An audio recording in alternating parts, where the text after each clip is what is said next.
ലോകമെമ്പാടുമുള്ള goodness T വിയുടെയും ബൈബിളിലൂടെ ഒരു തീർത്ഥാടനമെന്ന Bible പഠന പങ്ക്തിയുടെയും പ്രിയ പ്രേക്ഷകരെ, നിങ്ങൾക്കെല്ലാവർക്കും ഹൃദയത്തിൽ നിന്നും സ്നേഹവും നന്ദിയും അറിയിക്കട്ടെ. പുതിയ നിയമത്തിലെ യോഹന്നാൻ്റെ സുവിശേഷമാണ് നമ്മൾ പഠിച്ചുകൊണ്ടിരിക്കുന്നത്. ഈ പുത്തൻ എപ്പിസോഡിലേക്ക് നിങ്ങളെ ഏവരെയും ഹൃദയപൂർവ്വം സ്വാഗതം ചെയ്യുന്നു.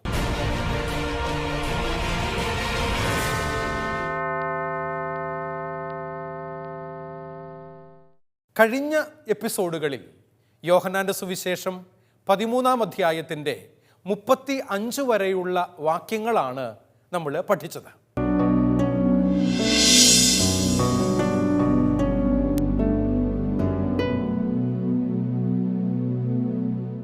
സ്നേഹപ്രമാണം നൽകുന്ന കർത്താവ് അന്ത്യ അത്താഴ സമയത്ത് ശിഷ്യന്മാരുടെ കാലുകൾ കഴുകിക്കൊണ്ടാണ് പുതിയ പ്രമാണം നൽകിയത്. തുടർന്ന് യൂദാസിൻ്റെ വഞ്ചനയെക്കുറിച്ച് കർത്താവ് ശിഷ്യന്മാരെ ബോധ്യപ്പെടുത്തുന്നുണ്ട്. അതിനുശേഷമാണ് പുതിയ പ്രമാണമായി കർത്താവ് പരസ്പരം സ്നേഹിക്കുവിൻ എന്ന് ശിഷ്യന്മാരോട് പറഞ്ഞത്. ആ വചനഭാഗത്തെക്കുറിച്ച് നമ്മൾ മനസ്സിലാക്കിയപ്പോൾ 34-35 വാക്യങ്ങളെക്കുറിച്ചുള്ള പഠനം കൊണ്ടുചെന്നെത്തിച്ചത് വേർപാടിൻ്റെ നിമിഷത്തിലാണ് കർത്താവ് പുതിയ നിയമത്തിൻ്റെ പുതിയ പ്രമാണമായ സ്നേഹകൽപ്പന നൽകിയത് എന്ന് നമുക്ക് മനസ്സിലാക്കാനായിട്ട് സാധിക്കും. അതേ തുടർന്ന് നാം തിരിച്ചറിയുന്ന കാര്യമാണ്, പഴയ നിയമത്തിലെ കുഞ്ഞാടിൻ്റെ രക്തം കൊണ്ട് മുദ്ര വയ്ക്കപ്പെട്ട പഴയ ഉടമ്പടിയിൽ നിന്നും പുതിയ നിയമത്തിലെ കുഞ്ഞാടായ ലോകത്തിൻ്റെ പാപങ്ങൾ നീക്കുന്ന ദൈവത്തിൻ്റെ കുഞ്ഞാട് അവൻ്റെ കാൽവരി കുരിശിലെ ചുടുനിണം കൊണ്ടാണ് പുതിയ ഉടമ്പടി അവൻ മുദ്ര വെച്ചത്. അതുകൊണ്ട് തന്നെയും യേശു കർത്താവിൻ്റെ ജീവിതമാണ് മറ്റുള്ളവർക്ക് സ്നേഹപ്രമാണമായി അവൻ നൽകുന്നത് എന്ന് നമുക്ക് മനസ്സിലാക്കാൻ സാധിക്കും. ഇതോട് ചേർത്ത് ഞാനും നിങ്ങളും തിരിച്ചറിയേണ്ട ഒരു യാഥാർത്ഥ്യം എന്ന് പറയുക, പഴയ നിയമ ഉടമ്പടിക്ക് 10 പ്രമാണങ്ങളാണ് ഉണ്ടായിരുന്നത് എന്ന് നമുക്കറിയാമല്ലോ. കഴിഞ്ഞ എപ്പിസോഡിൽ നമ്മൾ കേട്ടതുപോലെ മോശയുടെ കൈകളിൽ 2 കൽപ്പലകകളിലായി ദൈവം 10 പ്രമാണങ്ങൾ നൽകി എന്നതിനെക്കുറിച്ച് നമ്മൾ വായിക്കുന്നുണ്ട്. പുതിയ ഉടമ്പടിയിൽ ഈശോ നൽകിയത് സ്നേഹത്തിൻ്റെ ഒരേ ഒരു പ്രമാണമാണ്. പഴയ നിയമത്തിൽ 10 കൽപ്പനകൾ നൽകിയ യഹോവയായ പിതാവായ ദൈവത്തിൻ്റെ മകൻ പുത്രനായ യേശു കർത്താവ് പുതിയ നിയമത്തിലേക്ക് കടന്നു വരുമ്പോൾ സ്നേഹത്തിൻ്റെ ഒരു പ്രമാണത്തിൽ 10 പ്രമാണങ്ങളെയും അവൻ ഉൾക്കൊള്ളിച്ചിരിക്കുന്നു എന്നുള്ളതാണ് ഈ വചനഭാഗത്തിൻ്റെ പ്രത്യേകത എന്ന് പറയുക. Horizontal and vertical relationship of love.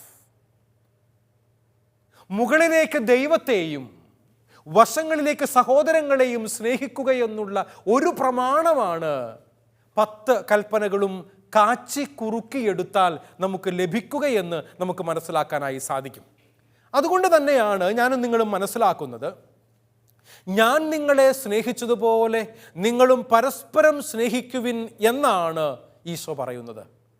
ഇവിടെ ഞാൻ നിങ്ങളെ സ്നേഹിച്ചതുപോലെ, പോലെ എന്ന ഒരു വാക്ക് ഇവിടെ ഉണ്ട്. നിങ്ങൾക്ക് സ്ക്രീനിലേക്ക് നോക്കിയാൽ കാണാനായി സാധിക്കുന്ന ഒരു കാര്യം ഇതാണ്. പോലെ എന്നതിന് കാത്തോസ് എന്ന ഒരു ഗ്രീക്ക് പദമാണ് യോഹന്നാൻ തൻ്റെ സുവിശേഷ രചനയ്ക്ക് വേണ്ടി ഉപയോഗിച്ചിരിക്കുന്നത്. കാത്തോസ് എന്ന വാക്ക് ഒരു ഗ്രീക്ക് പദമാണ്. ആ വാക്കിന് നമ്മൾ മനസ്സിലാക്കേണ്ടത് മാതൃക എന്നും ഉറവിടം എന്നും അർത്ഥമുണ്ട്. ഗ്രീക്ക് വാക്കായ കാത്തോസിന് മാതൃക അഥവാ ഉറവിടം എന്നിങ്ങനെ അർത്ഥങ്ങളുണ്ട്.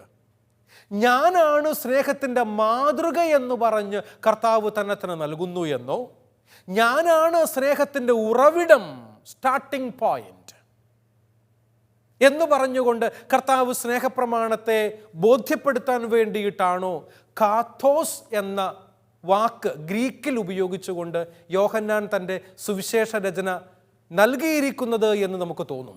മലയാളത്തിലേക്ക് ട്രാൻസ്ലേറ്റ് ചെയ്തപ്പോൾ പോലെ എന്ന ഒരു വാക്കാണ്. ഞാൻ നിങ്ങളെ സ്നേഹിച്ചതുപോലെ. ഇതൊരു മാതൃകയാണ്. കർത്താവ് തന്നെ തന്നെ മാതൃകയായി നമുക്ക് നൽകുന്നു എന്നാണ് ഇവിടെ അർത്ഥമാക്കുക. അതായത് ഈശോയുടെ സ്നേഹം നമ്മുടെ സ്നേഹത്തിൻ്റെ ഉറവിടവും മാതൃകയുമായി മാറണമെന്ന് ഇവിടെ നമ്മളെ ഓർമ്മപ്പെടുത്തുന്നുണ്ട് ഈ വചനഭാഗം. കർത്താവിൻ്റെ ജീവിതം തന്നെയാണ് നമുക്ക് സ്നേഹപ്രമാണമായി അവൻ നൽകുന്നത് എന്ന് ഈ വചനഭാഗം നമ്മെ ഓർമ്മപ്പെടുത്തുന്നു.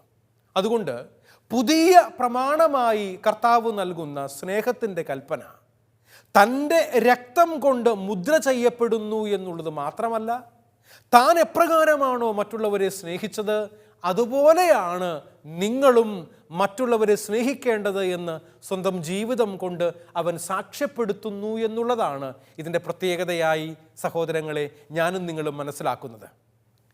ഇനി നമ്മൾ 36 മുതൽ 38 വരെയുള്ള വചനങ്ങളാണ് പഠിക്കുക. യോഹന്നാൻ്റെ സുവിശേഷം 13-ാം അധ്യായത്തിൻ്റെ 36 മുതൽ 38 വരെയുള്ള വചനങ്ങൾ 13-ാം അധ്യായത്തിൻ്റെ അവസാന വാക്യങ്ങളാണ്. ആ വചനഭാഗം നമുക്കൊന്ന് വായിച്ചു കേൾക്കാം. ശിമയോൻ പത്രോസ് ചോദിച്ചു, കർത്താവേ, നീ എവിടേക്ക് പോകുന്നു? യേശു പ്രതിവചിച്ചു, ഞാൻ പോകുന്നിടത്തേക്ക് ഇപ്പോൾ എന്നെ അനുഗമിക്കാൻ നിങ്ങൾക്ക് കഴിയുകയില്ല, എന്നാൽ പിന്നീട് നീ അനുഗമിക്കും. പത്രോസ് പറഞ്ഞു, കർത്താവേ, ഇപ്പോൾ തന്നെ നിന്നെ അനുഗമിക്കാൻ എനിക്ക് കഴിയാത്തത് എന്തുകൊണ്ട്? നിനക്ക് വേണ്ടി എൻ്റെ ജീവൻ ഞാൻ ത്യജിക്കും. യേശു പ്രതിവചിച്ചു, നീ എനിക്ക് വേണ്ടി ജീവൻ ത്യജിക്കുമെന്നോ? സത്യം സത്യമായി ഞാൻ നിന്നോട് പറയുന്നു, നീ എന്നെ 3 പ്രാവശ്യം തള്ളിപ്പറയുന്നത് വരെ കോഴി കൂകുകയില്ല. നമ്മുടെ കർത്താവായ മിശിഹായിക്ക് സ്തുതി. സഹോദരങ്ങളെ, യോഹന്നാന്റെ സുവിശേഷം 13-ാം അധ്യായത്തിൻ്റെ 36, 37, 38 വാക്യങ്ങളിൽ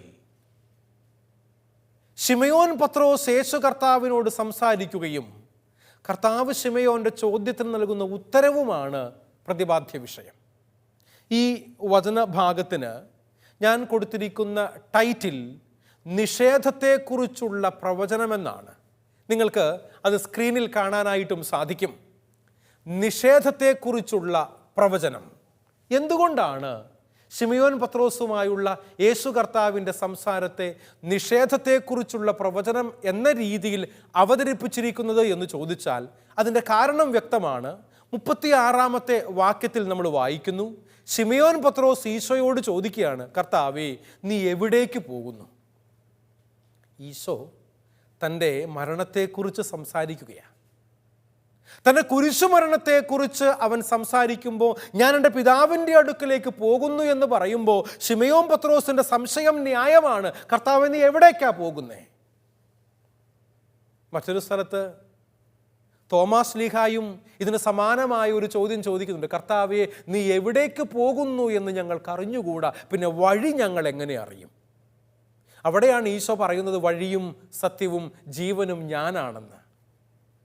സമാനമായ ചോദ്യമാണ് ശിമയോൻ പത്രോസ് ഈശോയോട് ചോദിക്കുന്നത്, കർത്താവേ, നീ എവിടേക്ക് പോകുന്നു? നീ എങ്ങോട്ടാ പോണേ? നീ പല പ്രാവശ്യം ആയല്ലോ പറയുന്നു, ഞാൻ പോവുകയാണെന്ന് പറയുന്നുണ്ടല്ലോ. നീ എവിടേക്കാണ് പോകുന്നേ? സംശയം ന്യായമാണ്. ഈശോ ആ ചോദ്യത്തിന് കൊടുക്കുന്ന മറുപടിയാണ്, ഞാൻ പോകുന്നിടത്തേക്ക് ഇപ്പോൾ എന്നെ അനുഗമിക്കാൻ നിനക്ക് കഴിയുകയില്ല.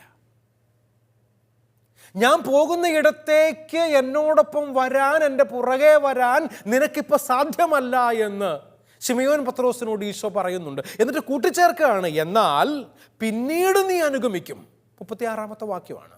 ഇപ്പോഴല്ല, പിന്നീട് നീ എന്നെ അനുഗമിക്കും എന്ന് ഈശോ പറയുന്നുണ്ട്. എന്താണ് അതുകൊണ്ട് ഈശോ അർത്ഥമാക്കുന്നത് എന്ന് മനസ്സിലാക്കണം. ഒന്നാമത്തെ കാര്യം, ഈശോയെ അനുഗമിക്കുക എന്ന് പറഞ്ഞാൽ എന്താണ് അർത്ഥം? ഈ സുവിശേഷ ഭാഗം നമ്മളെ ഓർമ്മപ്പെടുത്തുന്നത് എപ്രകാരമാണ് കർത്താവിനെ അനുഗമിക്കേണ്ടത് എന്നതിനെക്കുറിച്ചാണ്. രക്തസാക്ഷിത്വത്തിന് തുല്യമായ ഒരു ജീവിതമാണ് ക്രിസ്തു ശിഷ്യത്വം എന്ന് ഈ വാക്യം നമ്മെ ഓർമ്മപ്പെടുത്തുന്നുണ്ട്. രക്തസാക്ഷിത്വത്തിന് തുല്യമാണ് ഞാനും നിങ്ങളും തിരിച്ചറിയേണ്ടത് ക്രിസ്തുവിനെ അനുഗമിക്കുക എന്ന് പറഞ്ഞാൽ രക്തസാക്ഷിത്വം വരിക്കുക എന്നാണ് അർത്ഥം. Wet martyrdom and dry martyrdom എന്ന് രണ്ട് തരത്തിൽ രക്തസാക്ഷിത്വത്തെക്കുറിച്ച് പറയാറുണ്ട്. രക്തരൂക്ഷിതമായ രക്തസാക്ഷിത്വം, രക്തം ചിന്തിക്കൊണ്ടുള്ള രക്തസാക്ഷിത്വം.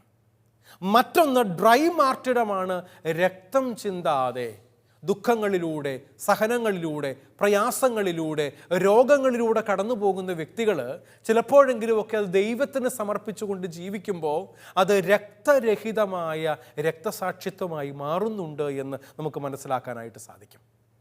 അതുകൊണ്ട് തന്നെയും ഞാനും നിങ്ങളും മനസ്സിലാക്കേണ്ടത് രക്തസാക്ഷിത്വത്തിൻ്റെ ജീവിതമാണ് ക്രിസ്തു അനുകരണം അഥവാ ക്രിസ്തുവിനെ അനുഗമിക്കുക എന്ന് പറഞ്ഞാൽ. If you are a follower of Jesus, if you are a devotee of Jesus, if you want to go along with Jesus, you need to become a martyr. ഒരു രക്തസാക്ഷിക്ക് മാത്രമേ കർത്താവിനെ അനുഗമിക്കാൻ സാധിക്കൂ എന്നാണ് ഈ വചനഭാഗം നമ്മെ ഓർമ്മപ്പെടുത്തുക. ക്രിസ്തു അനുകരണം എന്ന് പറഞ്ഞാൽ ക്രിസ്തുവിന് വേണ്ടി മരിക്കുക എന്നാണ് അർത്ഥം. ഇപ്പോൾ എന്നെ അനുഗമിക്കാൻ നിനക്ക് കഴിയുകയില്ല, എന്നാൽ പിന്നീട് നീ അനുഗമിക്കും എന്ന് പറയുന്നതിലൂടെ അർത്ഥമാക്കുന്നത് പത്രോസിൻ്റെ ഗുരു നിഷേധത്തെക്കുറിച്ചാണ്. അതുകൊണ്ടാണ് ഈ വചനഭാഗത്തിന് ഞാൻ നിഷേധാത്മകത എന്ന് ടൈറ്റിൽ കൊടുക്കാനുള്ള കാരണം. ഗുരുവിനെ നിഷേധിച്ചു പറയുമെന്ന് യേശു കർത്താവ് തന്നെയും മുൻകൂർ ശിമയോൻ പത്രോസിനോട് പറയാണ്. നീ എന്നെ അനുഗമിക്കാം, എൻ്റെ പുറകെ വരാം, എൻ്റെ കൂടെ വരാം എന്നൊക്കെ പറയുന്നുണ്ടല്ലോ, എന്നാൽ നീ എന്നെ തള്ളിപ്പറയുമെന്നും നിഷേധിക്കുമെന്നും കർത്താവ് മുൻകൂട്ടി ശിമയോൻ പത്രോസിനോട് പറയുക. അതുകൊണ്ട് ബിവെയർ, ജാഗ്രതയുള്ളവനാകണമെന്നുള്ള ഓർമ്മപ്പെടുത്തലാണ് ഈ വചനഭാഗം നൽകുന്നത്. യോഹന്നാൻ്റെ തന്നെ സുവിശേഷത്തിൻ്റെ 18-ാം അധ്യായം 17-18 വാക്യങ്ങളിലും 25 മുതൽ 27 വരെയുള്ള വാക്യങ്ങളിലും ശിമയോൻ പത്രോസിൻ്റെ ഗുരു നിഷേധത്തെക്കുറിച്ച് നമ്മൾ കാണുന്നുണ്ട്. കർത്താവിനെ പിടിച്ചുകെട്ടി അവനെ വിധിക്കാൻ വേണ്ടിയിട്ട് കൊണ്ടുപോകുന്ന സമയത്ത് തണുപ്പത്ത് പുറത്ത് തീ കാഞ്ഞുകൊണ്ടിരിക്കുന്ന ശിമയോൻ പത്രോസ് പരിചാരികയായ ഒരു സ്ത്രീയുടെ മുമ്പിൽ ഗുരുവിനെ നിഷേധിച്ചുകൊണ്ട് പറയുന്നുണ്ട്, ഞാൻ അവനെ അറിയില്ല, ഞാൻ അവൻ്റെ കൂടെ ഉള്ളവനല്ല എന്ന് പറഞ്ഞ് ഗുരുവിനെ നിഷേധിക്കുന്നുണ്ട് ശിമയോൻ പത്രോസ്. 1 അല്ല 2 അല്ല 3 തവണ. ഇപ്രകാരം കർത്താവിനെ നിഷേധിച്ചുകൊണ്ട് പറയുന്ന ശിമയോൻ പത്രോസ് അതിനുശേഷം പിന്നീട് ശിമയോൻ പത്രോസിനോട് 3 പ്രാവശ്യം ഏറ്റുപറയാൻ കർത്താവ് ആവശ്യപ്പെടുന്നുണ്ട്, ഞാൻ നിന്നെ സ്നേഹിക്കുന്നു എന്ന്. ഇതാണ് യോഹന്നാൻ്റെ സുവിശേഷ രചനയുടെ ഒരു ബ്യൂട്ടി എന്ന് പറയുന്നത്. 3 തവണ തള്ളിപ്പറഞ്ഞവനെ കൊണ്ട് 3 തവണ ഏറ്റുപറയിപ്പിക്കുന്നു ദൈവം സ്നേഹമാണ് എന്ന്. യോഹന്നാന്റെ സുവിശേഷം 21-ാം അധ്യായത്തിൻ്റെ 15 മുതൽ 19 വരെയുള്ള വാക്യങ്ങളിലാണ് 3 തവണ ശിമയോൻ പത്രോസിനെ കൊണ്ട് കർത്താവ് ഞാൻ നിന്നെ സ്നേഹിക്കുന്നു എന്നും ഞാൻ നിന്നെ സ്നേഹിക്കുന്നു എന്ന് കർത്താവെ നീ അറിയുന്നുവല്ലോ എന്ന് പറഞ്ഞ് സ്വയം കീഴടങ്ങുന്ന, സറണ്ടർ ചെയ്യുന്ന ഒരു ശിമയോൻ പത്രോസിനെ നമ്മൾ കാണുന്നുണ്ട്. സഹോദരങ്ങളെ, ഈശോയെ അനുഗമിക്കുക എന്ന് പറഞ്ഞാൽ ഈശോയെ മറ്റെല്ലാറ്റിലും ഉപരിയായി, സ്വന്തം ജീവനേക്കാളും ഉപരിയായി സ്നേഹിക്കുക എന്നാണ് അർത്ഥം. സ്വന്തം ജീവനേക്കാൾ ഉപരിയായി കർത്താവിനെ സ്നേഹിക്കാൻ സാധിക്കുക. അന്ത്യ അത്താഴ സമയത്ത് പത്രോസ് ഇപ്രകാരമുള്ള ഒരു സ്നേഹത്തിലേക്ക് വളർന്നിട്ടില്ലായിരുന്നു എന്ന് യേശു കർത്താവ് ഈ വാക്യങ്ങളിലൂടെ ശിമയോനെ ഓർമ്മപ്പെടുത്തുന്നുണ്ട്. എന്നാൽ കർത്താവിൻ്റെ ഉത്ഥാനത്തിനു ശേഷം കാണുമ്പോൾ അവൻ ആ സ്നേഹത്തിലേക്ക് വളർന്നു എന്ന് കാണുമ്പോഴാണ് ശിമയോൻ പത്രോസിനെ കൊണ്ട് 3 തവണ അവൻ സ്നേഹിക്കുന്നു എന്ന് ഏറ്റുപറയിപ്പിക്കുന്നത്. ഓറിയൻ്റൽ ലിറ്റർജിയുടെ ഒരു പ്രത്യേകതയായി പറയുക ആവർത്തനതയുള്ള പ്രാർത്ഥനാ രീതികൾ, ആരാധനാ രീതികൾ എന്നുള്ളതാണ്. ചിലരെങ്കിലുമൊക്കെ ചോദിക്കാറുണ്ട്, സിറോ മലബാർ സഭയുടെയും അതുപോലെ ഓറിയൻ്റൽ സഭകളുടെയും മറ്റും കുർബാനയിൽ നമ്മൾ പല പ്രാർത്ഥനകളും ആവർത്തിച്ച് ചൊല്ലുന്നുണ്ട്. സർവാധിപനാം കർത്താവേ എന്ന ഗാനരൂപത്തിലാണെങ്കിലും ചൊല്ലുകയാണെങ്കിലും അത് 3 പ്രാവശ്യം ആവർത്തിക്കുന്ന ഐച്ഛികമായി നമ്മുടെ കുർബാന തക്സയിൽ കൊടുത്തിട്ടുണ്ട്. അച്ഛാ, എന്തിനാ ഇങ്ങനെ ആവർത്തിച്ച് പറയുന്നത്? ശബ്ദമുയർത്തി പാടിടുവിനെന്ന് പറഞ്ഞ് പരിശുദ്ധൻ എന്നവനെ പുകഴ്ത്തുന്നതും 3 പ്രാവശ്യം ഐച്ഛികമായി ആവർത്തിക്കാമെന്ന് കുർബാന തക്സയിൽ നമ്മൾ കാണുന്നുണ്ട്.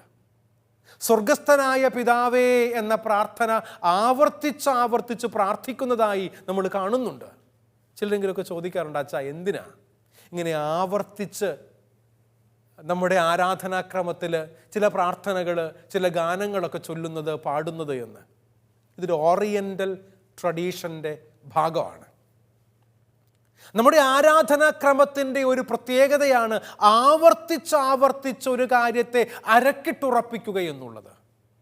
3 പ്രാവശ്യം നിഷേധിച്ചവനെ കൊണ്ട് 3 തവണ ഏറ്റുപറയിപ്പിക്കുന്നു ദൈവം സ്നേഹമാണ് എന്ന്. ആവർത്തന വിരസതയുണ്ടാകും ചിലപ്പോഴെങ്കിലുമൊക്കെ. ഞാൻ ചില കാര്യങ്ങൾ ക്ലാസ് എടുക്കുമ്പോൾ ആവർത്തിച്ച് പറയുന്നുണ്ട്, ഇല്ലേ? എന്തിനാ ചില കാര്യങ്ങൾ ആവർത്തിച്ച് പറയുന്നേ?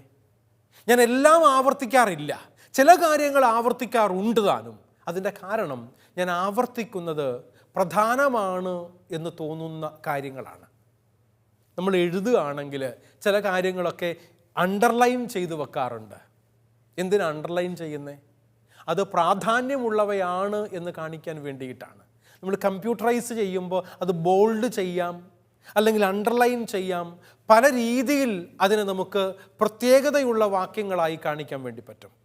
ഇവിടെയും 3 തവണ ആവർത്തിച്ച് ശിമയോൻ പത്രോസിനെ കൊണ്ട് ഏറ്റുപറയിപ്പിക്കുന്നു, ഞാൻ നിന്നെ സ്നേഹിക്കുന്നു എന്ന വാക്യങ്ങളെ.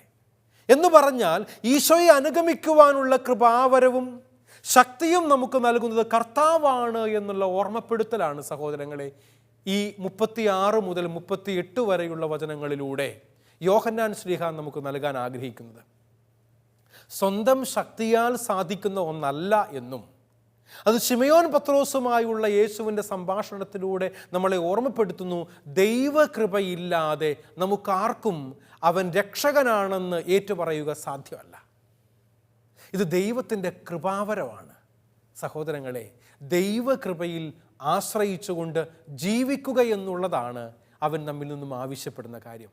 അതുകൊണ്ട് ഈശോയുടെ പ്രതിസന്ധിയുടെ സന്ദർഭത്തിൽ ഈശോയെ അനുഗമിക്കുമെന്ന് പത്രോസ് പ്രഖ്യാപിച്ചുവെങ്കിലും അത് ഈശോ അംഗീകരിക്കുന്നില്ലെന്നും, അതേസമയം പിന്നീട് ഉത്ഥാനശേഷം പരിശുദ്ധാത്മാവിനെ സ്വീകരിച്ച് ശക്തി പ്രാപിക്കുമ്പോൾ തന്നെ അനുഗമിക്കും എന്നുമാണ് ശിമയോൻ പത്രോസിനോട് ഈശോ മറുപടിയായി പറയുന്നത്.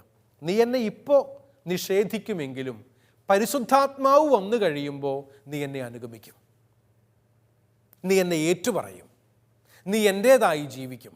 ഇവിടെ വ്യത്യാസം എന്ന് പറയുന്നത് പരിശുദ്ധാത്മാവിനെ സ്വീകരിച്ച ശേഷമാണ് ശിമയോൻ പത്രോസ് കർത്താവിൻ്റെ സ്വന്തമായി തീരുന്നത് എന്നതാണ്. കുരിശിൽ നിന്നും കർത്താവ് തൻ്റെ പരിശുദ്ധാത്മാവിനെ തൻ്റെ വിശ്വാസി സമൂഹത്തിന് വേണ്ടി കൊടുത്തു. അതുകൊണ്ടാണ് ശിമയോൻ പത്രോസ് ഏറ്റുപറയുന്നത്, ഞാൻ നിന്നെ സ്നേഹിക്കുന്നു എന്ന് പരിശുദ്ധാത്മാവിനെ സ്വീകരിച്ച് കഴിയുമ്പോൾ. പിന്നീട് മിശിഹായുടെ ഉത്ഥാനത്തിനു ശേഷം എല്ലാറ്റിലും ഉപരിയായി ഈശോയെ സ്നേഹിക്കുന്നവനും രക്തസാക്ഷിത്വത്തിലൂടെ ഈശോയെ മഹത്വപ്പെടുത്താൻ കഴിവുറ്റവനുമായി പത്രോസ് ശിഷ്യത്വം സ്വന്തമാക്കി എന്നാണ് സഹോദരങ്ങളെ നമ്മളിവിടെ മനസ്സിലാക്കുന്ന കാര്യം. അതുകൊണ്ടാണ് 21-ാം അധ്യായത്തിൻ്റെ 19-ാം വാക്യത്തിൽ നമ്മൾ ഇപ്രകാരം ഒരു വചനം വായിക്കുന്നുണ്ട്. ശിമയോൻ പത്രോസിൻ്റെ ശിഷ്യത്വത്തെ അതിൻ്റെ പൂർണ്ണതയിലേക്ക് നയിക്കുന്ന വചനഭാഗമായിട്ടാണ് ഈ വാക്യം ഗണിക്കപ്പെടുന്നത്. യോഹന്നാൻ്റെ സുവിശേഷം 21-ാം അധ്യായത്തിൻ്റെ 19-ാം തിരുവചനത്തിൽ ഇപ്രകാരം കാണുന്നു. അവൻ ഇത് പറഞ്ഞത് ഏത് വിധത്തിലുള്ള മരണത്താൽ പത്രോസ് ദൈവത്തെ മഹത്വപ്പെടുത്തും എന്ന് സൂചിപ്പിക്കാനാണ്. അതിനുശേഷം യേശു അവനോട് പറഞ്ഞു, എന്നെ അനുഗമിക്കുക. ഇപ്പോൾ എന്നെ അനുഗമിക്കാൻ നിനക്ക് സാധ്യമല്ല എന്ന് 13-ാം അധ്യായത്തിൻ്റെ 36 മുതൽ 38 വരെയുള്ള വചനങ്ങളിലൂടെ ശിമയോൻ പത്രോസിനോട് പറയുന്ന ഈശോ തന്നെയാണ് 21-ാം അധ്യായത്തിൻ്റെ 19-ാം വാക്യത്തിലേക്ക് വരുമ്പോൾ പറയുന്നത്, നീ എന്നെ അനുഗമിക്കുക. എന്താ ഇതിനിടയ്ക്ക് സംഭവിച്ചത്? 13-ാം അധ്യായം 36 മുതൽ 38 വരെയുള്ള വാക്യങ്ങൾക്കും 21-ാം അധ്യായത്തിൻ്റെ 19-ാം വാക്യത്തിനും ഇടയിൽ എന്തോ സംഭവിച്ചിട്ടുണ്ട്. അതെന്താണ് എന്ന് ഞാനും നിങ്ങളും തിരിച്ചറിയുമ്പോഴാണ് സഹോദരങ്ങളെ, ക്രിസ്തുവിനെ അനുഗമിക്കാൻ വേണ്ടി എന്നെയും നിങ്ങളെയും വിളിച്ചിരിക്കുന്ന കർത്താവിൻ്റെ പുറകെ പോകാൻ ദൈവത്തിൻ്റെ പരിശുദ്ധാത്മാവ് ആവശ്യമാണ് എന്ന ബോധ്യം നമുക്ക് ലഭിക്കുകയുള്ളൂ. ദൈവത്തിൻ്റെ പരിശുദ്ധാത്മാവിനെ കൊണ്ട് നിറയുമ്പോഴാണ് ഞാനും നിങ്ങളും ക്രിസ്തുവിനെ യഥാർത്ഥത്തിൽ അനുഗമിക്കുന്നവരാകുക എന്ന് തിരിച്ചറിയുക. ക്രിസ്തുവിൻ്റെ യഥാർത്ഥ ശിഷ്യരാകുക എന്നാൽ പരിശുദ്ധാത്മ അഭിഷേകം സിദ്ധിക്കുന്നവരാണ് എന്ന് നമുക്ക് മനസ്സിലാക്കാൻ പറ്റും. അതുകൊണ്ടാണ് മുൻപൊരു ക്ലാസ്സിൽ ഞാൻ നിങ്ങളോട് പറഞ്ഞിട്ടുണ്ട്, ശിഷ്യൻ പ്ലസ് പരിശുദ്ധാത്മാവ് ഈസ് ഈക്വൽ ടു അപ്പസ്തോലൻ. ശിഷ്യനിൽ പരിശുദ്ധാത്മാവ് നിറയുമ്പോഴാണ് അപ്പസ്തോലനാകുന്നത്. എൻ്റെയും നിങ്ങളുടെയും വിളി എന്ന് പറയുന്നത് അപ്പസ്തോലന്മാരാകാനാണ്. എ മെസ്സഞ്ചർ ഓഫ് ക്രൈസ്റ്റ്, ക്രിസ്തുവിന് വേണ്ടി അയക്കപ്പെടുന്ന മിഷണറി ആകുക എന്നുള്ളതാണ് നമ്മളെക്കുറിച്ചുള്ള ദൈവഹിതമെന്ന് സഹോദരങ്ങളെ ഈ വാക്യങ്ങളൊക്കെയും നമ്മളെ ഓർമ്മപ്പെടുത്തുന്നുണ്ട്. 13-ാം അധ്യായം 38 വാക്യങ്ങളിലൂടെ അവസാനിക്കുകയാണ്. അതുകൊണ്ട് തന്നെയും സഹോദരങ്ങളെ, ഈ വചനങ്ങൾ അവസാനിക്കുമ്പോൾ നമ്മൾ മനസ്സിലാക്കുന്ന ഏറ്റവും പ്രധാനപ്പെട്ട ഒരു യാഥാർത്ഥ്യം എന്ന് പറയുന്നത് വീഴ്ചകളിലൂടെ വളരുന്ന ജീവിതത്തെയാണ് യേശു കർത്താവ് യോഹന്നാൻ്റെ രചനയുടെ 13-ാം അധ്യായത്തിൻ്റെ പ്രത്യേകതയായി ഉയർത്തി കാണിക്കുന്നത് എന്നതാണ്. വീഴ്ചകളിലൂടെ വളരുന്ന ജീവിതമാക്കി ക്രിസ്തു ശിഷ്യന്മാരുടെ ജീവിതം മാറുമ്പോൾ അവൻ്റെ വിശ്വാസവർദ്ധനവിലൂടെ പരിശുദ്ധാത്മ അഭിഷേകം സിദ്ധിച്ച് അവൻ ക്രിസ്തുവിൻ്റെ അപ്പസ്തോലനായി തീരുന്നു എന്ന് നമ്മെ ഓർമ്മപ്പെടുത്തുന്നുണ്ട് ഈ വചനഭാഗം. ശിമയോൻ പത്രോസിൻ്റെ ജീവിതം വഴിയായി ഈശോയ്ക്ക് വേണ്ടി തൻ്റെ ജീവൻ ത്യജിക്കും എന്ന് പത്രോസ് ഉറപ്പിച്ചു പറഞ്ഞപ്പോൾ ഈശോ അതിനെ ചോദ്യം ചെയ്യുകയും പത്രോസ് തന്നെ 3 പ്രാവശ്യം നിഷേധിക്കുമെന്ന് പ്രവചിക്കുകയും ചെയ്തിട്ടുണ്ട്. ഈശോ പ്രതിവചിച്ചു, നീ എനിക്ക് വേണ്ടി ജീവൻ ത്യജിക്കുമെന്നാണോ പറയുക?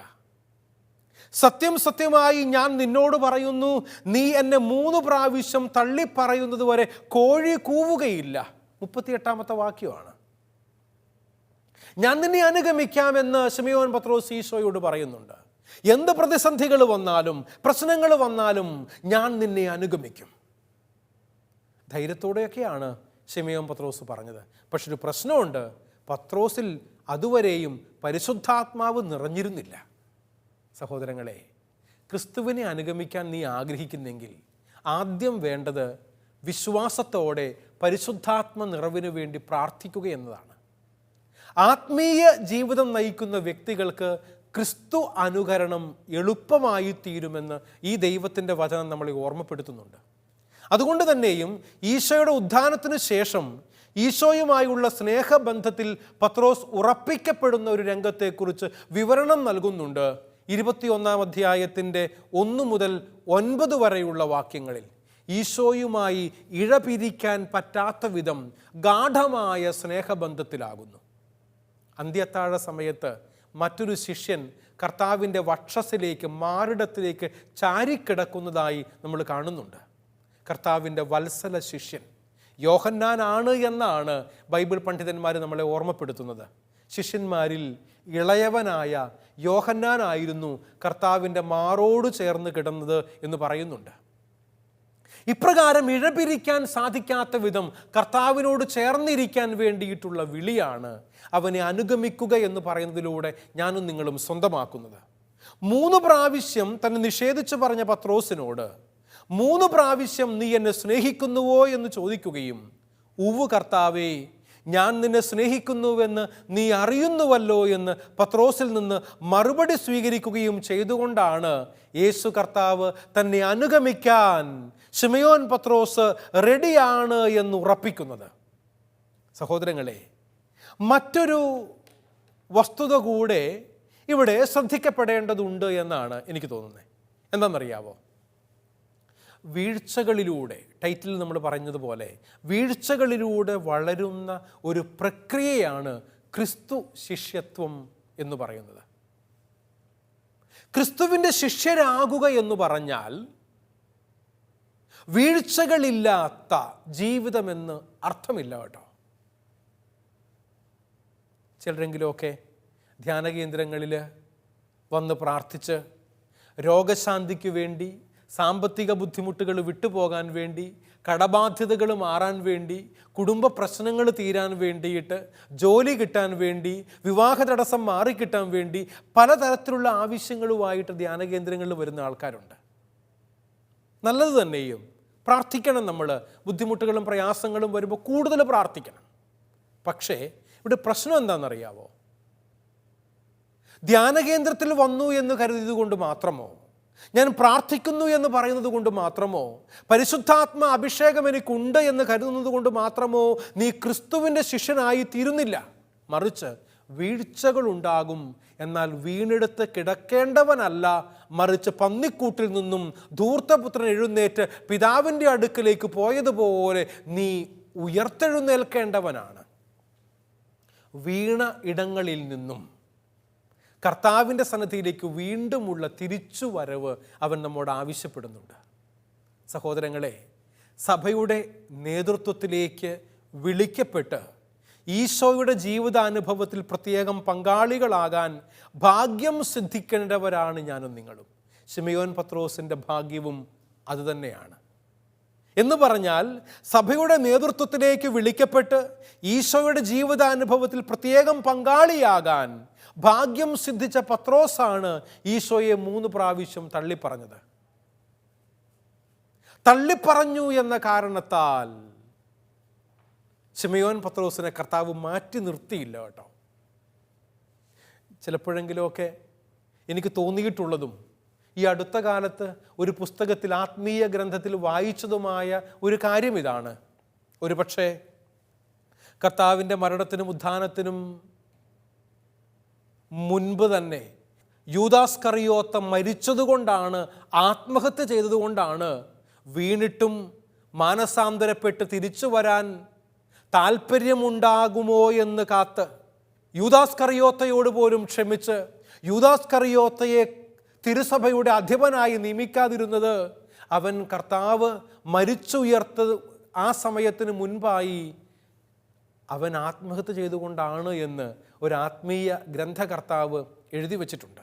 എന്ന് പറഞ്ഞാൽ അത്രമാത്രം ക്ഷമ കൊടുക്കാൻ തയ്യാറായ കർത്താവിനെയാണ് വിശുദ്ധ ബൈബിൾ നമുക്ക് ചൂണ്ടിക്കാണിച്ചു തരിക. സഹോദരങ്ങൾ, വീഴ്ചകളിലൂടെയാണ് ക്രിസ്തു ശിഷ്യത്വത്തിലേക്ക് ഞാനും നിങ്ങളും വളരുന്നത്. ശിമയോൻ പത്രോസ് 1 അല്ല 2 അല്ല 3 തവണ അവനെ തള്ളിപ്പറഞ്ഞു എങ്കിലും തിരുസഭയുടെ അധിപനായി യേശു കർത്താവ് അവനെ വാഴിക്കുന്നതിൻ്റെ കാരണവും അതാ. എങ്കിലും ഈശോ തൻ്റെ ശിഷ്യത്വത്തിൽ നിന്നും പത്രോസിനെ തള്ളിക്കളഞ്ഞില്ല എന്നുള്ളത് വളരെ പ്രാധാന്യത്തോടെ ഞാനും നിങ്ങളും തിരിച്ചറിയേണ്ട ഒരു യാഥാർത്ഥ്യമാണ്. പത്രോസിൻ്റെ വീഴ്ചയിൽ അലിവ് തോന്നിയ ഈശോ പത്രോസിനെ വീണ്ടും തൻ്റെ സ്നേഹത്തിൽ ഉറപ്പിച്ച് തൻ്റെ ശുശ്രൂഷയിൽ സ്ഥിരപ്പെടുത്തുകയാണ് ചെയ്തത് എന്ന് സഹോദരങ്ങളെ, ഈ വാക്യങ്ങളിലൂടെ പഠിക്കാൻ ശ്രമിക്കുമ്പോൾ, ഈ വാക്യങ്ങളുടെ അർത്ഥം മനസ്സിലാകുമ്പോൾ നമുക്ക് തിരിച്ചറിയാൻ സാധിക്കും. നീ ക്രിസ്തുവിൻ്റെ ശിഷ്യനാണെങ്കിൽ വീഴ്ചകളുണ്ടായാലും വിശ്വാസത്തോടെ കർത്താവിൻ്റെ പുറകെ എഴുന്നേറ്റു വരാൻ തയ്യാറാകണം. പാപങ്ങളിൽ നിന്നും പശ്ചാത്താപത്തോടുകൂടെയുള്ള തിരിച്ചുവരവ് അവൻ ആഗ്രഹിക്കുന്നുണ്ട് എന്ന് മനസ്സിലാക്കുക. ഈ എപ്പിസോഡ് നമ്മൾ അവസാനിപ്പിക്കുന്നു. വീണ്ടും കാണും വരെയും നമുക്കെല്ലാവർക്കും ക്രിസ്തുവിൻ്റെ യഥാർത്ഥ ശിഷ്യരാകാൻ പരിശുദ്ധാത്മാവിനെ കൊണ്ട് നിറയ്ക്കണമേ എന്ന പ്രാർത്ഥനയോടെ കാത്തിരിക്കാം. ഈശോ അനുഗ്രഹിക്കട്ടെ.